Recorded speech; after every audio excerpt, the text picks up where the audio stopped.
लो भाई एक और गर्दा मगही सॉन्ग। आशीष यादव और खुशी कक्कर का बात कर रहे हैं भाई।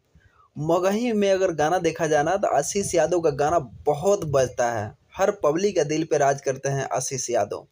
मगही स्टार इनको बोला जाता है।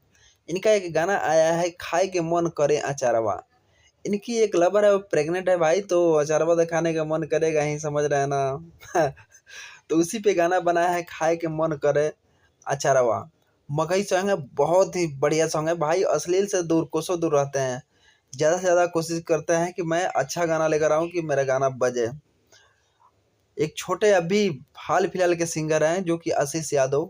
एनी टाइम ट्रेंडिंग में इनका सॉन्ग रहता है, एक दो ट्रेंडिंग में सॉन्ग रहता है। ये आशीष यादव का बात करें, वही बात करें मुस्कान केटी का, तो मुस्कान केटी अभी न्यू है मार्केट में, यानी भोजपुरी इंडस्ट्री में।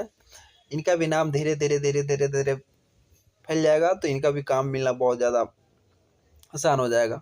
वही बात करें आशीष यादव का, तो एनी टाइम डेली इनका गाना रिलीज हो रहा है। डेली 1 गाना 2 गाना डेली रिलीज हो रहा है आशीष यादव का। क्योंकि भाई अभी मार्केट में छाए हुए हैं, इसलिए भाई लगे रहना ही बेहतर है। थैंक यू सो मच आशीष यादव के फैन। सब्सक्राइब